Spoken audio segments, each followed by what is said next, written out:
Do you think Senator Gillibrand is a crook?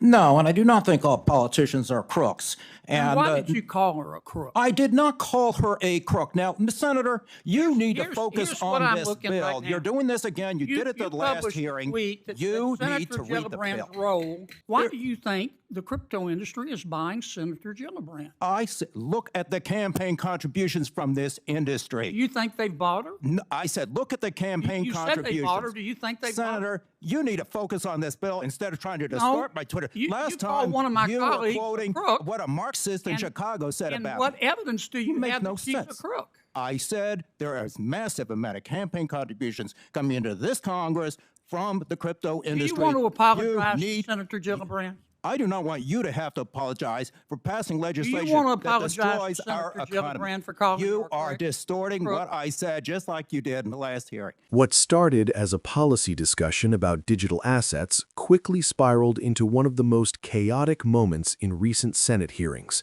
and it perfectly captured just how unprepared Washington still is to regulate crypto. I've listened with great interest today, and here's what I hear you saying. The four folks to my left, I hear you saying that digital assets are different. Digital assets hold great promise.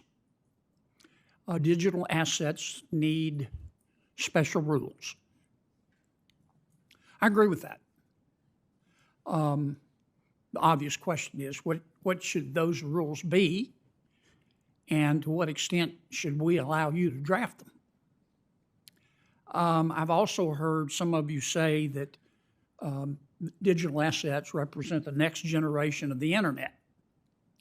Well, we let the current generation of the internet draft their own rules. And frankly, it looks like what we got as a result looks like somebody knocked over a urine sample. Congress can't even agree on basic legislation dealing with privacy on the internet. How the hell are we going to tackle this? But I hear what you're saying. I hear Mr. Painter, as usual, if you follow him on social media, you know, all politicians are crooks. Very helpful. I want to direct most of my questions to Professor Massad. Is that how you say your name? Massad. Mr. Massad. I'm really worried we're going to get this wrong. We don't know, we in Congress and our staffs don't know as much as the professionals in digital assets know. And I don't see how we can possibly catch up. Tell me more about your idea of having the SEC. Well, first, I don't want to run out of time here, but why is the digital assets industry so scared of being regulated by the SEC?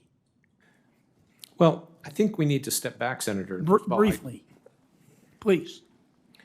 They don't want everything treated as a security because they don't want that entire framework to apply. But that's also because the SEC did fail to try to customize its rules to adapt for this technology, and it should do that.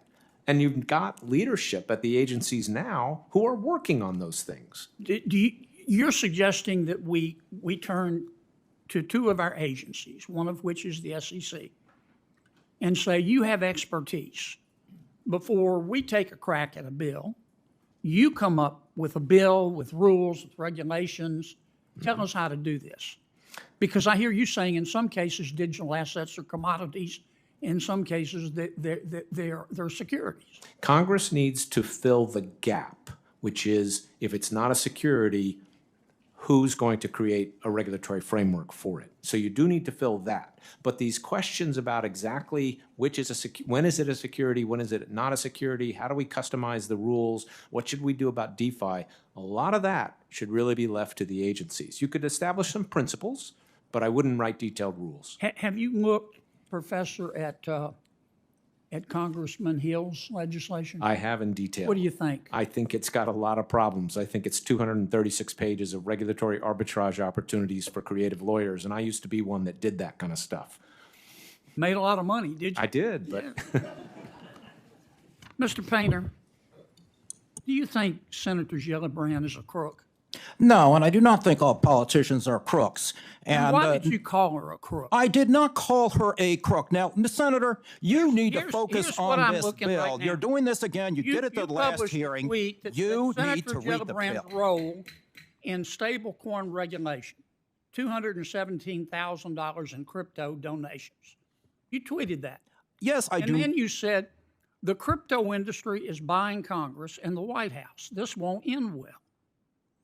Why do you think the crypto industry is buying Senator Gillibrand? I said, look at the campaign contributions from this Do industry. you think they bought her? I said, look at the campaign You said they contributions. bought her. Do you think they bought her? Senator, you need to focus on this bill instead of trying to distort my Twitter. you Last called time, one of my you were colleagues a quoting crook, what a Marxist in and- Chicago said And about what me. evidence do you make have no that she's sense. a crook? I said there is massive amount of campaign contributions coming into this Congress from the crypto Do you industry. want to apologize You need, to Senator Gillibrand? I do not want you to have to apologize for passing legislation want to that apologize to destroys Senator our economy. Gillibrand for calling her You a are crook? distorting what I said, just like you did in the last hearing. You're wasting everybody's time, Senator. You're a whack job. Senator, You are a wasting. majorly Well, I think we are. everyone's next time. level we- whack job. I think we Is are. this middle school, Senator? Senators and witness. Thank you both. I for think your you should apologize, Senator I think, Gillibrand. Senator, you're wasting our time. This is not middle school. Thank you for your participation. I am going to walk you through what actually happened here, why it matters, and what this clash reveals about the future of digital asset regulation in the United States.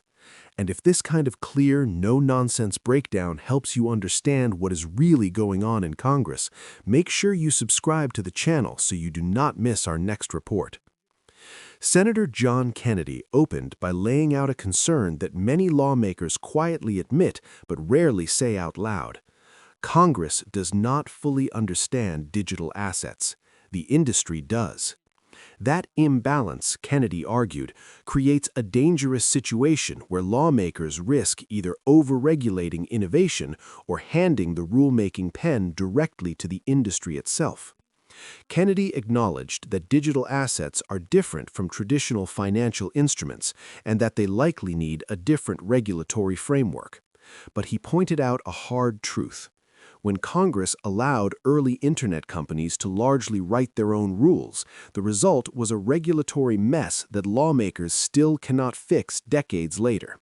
No comprehensive privacy law, no clear accountability, and constant public fallout. His underlying warning was clear. If Congress gets crypto wrong now, the consequences could last a generation. If you are finding this helpful so far, take a moment to subscribe. We break down complicated hearings like this every week so you can actually understand what is at stake.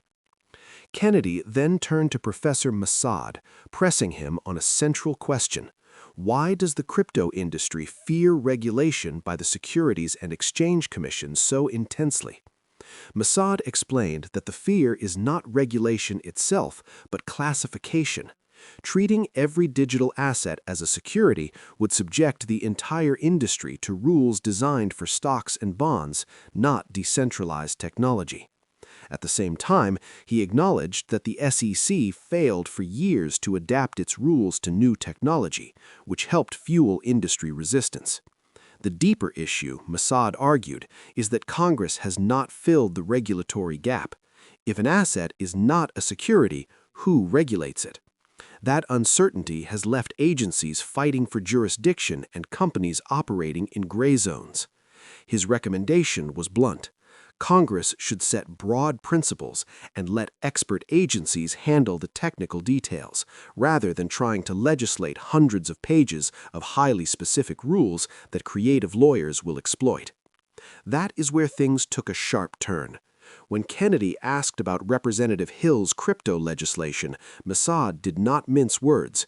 He called it a roadmap for regulatory arbitrage, meaning it creates loopholes sophisticated firms can use to dodge oversight.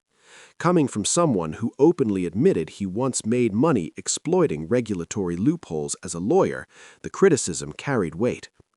But the hearing truly derailed when Kennedy shifted his focus to Richard Painter. Painter, a longtime government ethics watchdog, has publicly criticized the influence of cryptocurrency in politics.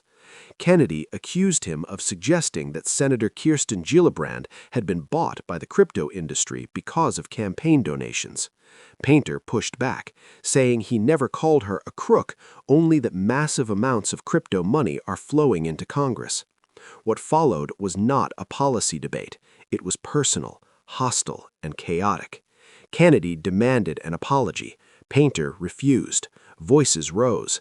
Accusations flew. At one point, Painter called the senator a whack job. The chair had to intervene, reminding everyone that this was not middle school.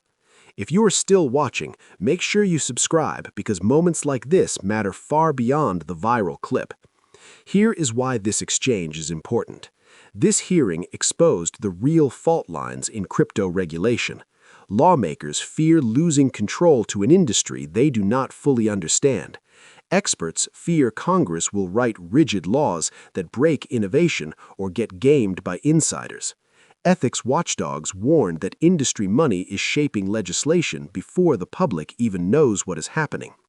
And instead of resolving those tensions, the hearing collapsed into personal attacks, proving Kennedy's original point. Congress is struggling to govern technology that moves faster than politics.